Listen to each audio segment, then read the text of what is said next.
Well, let's talk about the elephant in the room. What went wrong with Web 2? There's a lot of things that Web 2 did. You're already talking about how it disassociates us, probably because it's optimizing for revenue models to make a few companies massive.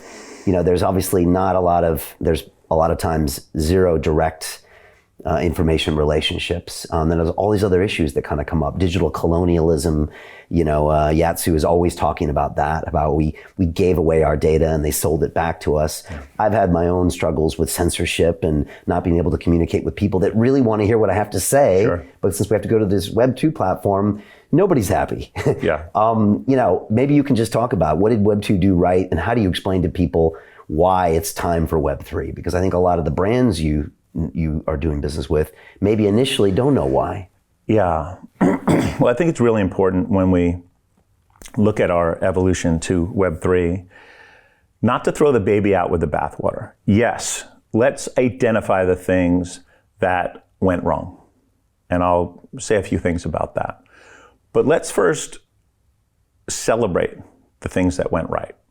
Let's step back and marvel for a minute at the shoulders of the giants we now stand on and thank them for the work that now allows us to advance things. Like one of my favorite people, Peter Diamandis, who's on our board, an investor of ours and my very good friend, is probably one of the more optimistic leaders in the world in terms of how you can look at technology as a tool for the benefit of humanity, for where we're going. And I'm reminded in this conversation that we should first say, what an extraordinary thing that we've created this low-cost, ubiquitous network that at some point everybody could very well have access to, and it's moving in that direction, that will affect how we educate people and how healthcare is done, and longevity on the back of it is growing like mad. And there's a lot of negative news.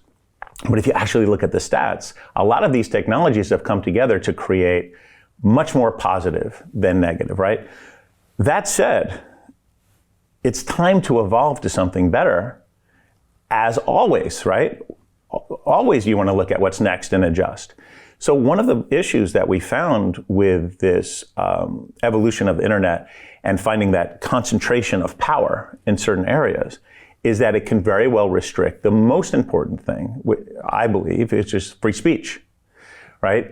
The promise of the internet is that everyone's connected and can realize their potential as a creative being. But if you concentrate the power, then the expression gets halted there, right? And that's one of the issues.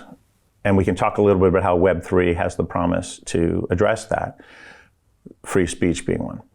The other one that I think is really important is when you think about how people make money, earn a living on the internet, also gets concentrated a certain way, the gatekeepers, et cetera. The next thing is your personal data. Who owns it? Who gets to use it? How do they get to use it? How was that used in the past once people recognized how important that could be?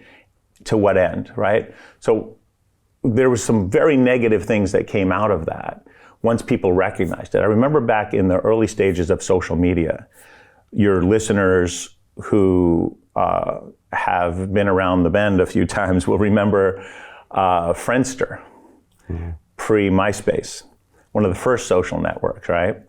And I remember some of the brilliant people that were really looking at this and understanding the potential of that.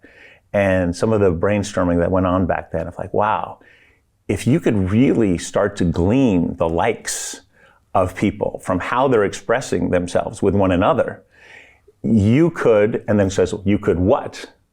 You could make their lives better? No, even then it was like, you could give better information to advertisers, right? You could sell it. So right at the beginning was always like, but it was very hard to know how to do that. Then the innovative guys at MySpace, Chris Wolf and Abra Whitcomb, they dove in and they made it available at a mass scale for people to start to express themselves. But it got pretty messy, expressing yourselves all over the time. And they weren't really data mining so much as really around the creative side of expression. Then Mark Zuckerberg came along. Absolutely brilliant. Give him credit, organized it in a different way. understood the power of virality and the social network, and really created, I think, an industry, but it ran amok. There were no guidelines, at least none that were followed for purposes other than profit. And so now you can start to see the realization of that vision and the pros and cons of that. A lot of pros, by the way. Again, a lot of people who leverage these tools for positive purposes and still do.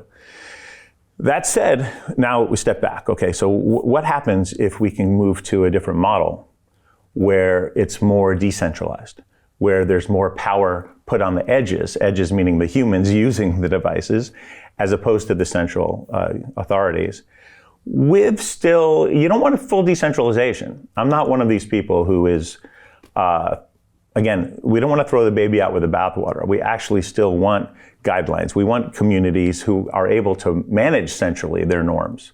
You don't want to have to take in neo-Nazis and people who have, horrific beliefs into your community. Let them do what they want to do in theirs. So being able to control things centrally still matters, but not as the essence of the network itself, right? You have to be able to choose how you want.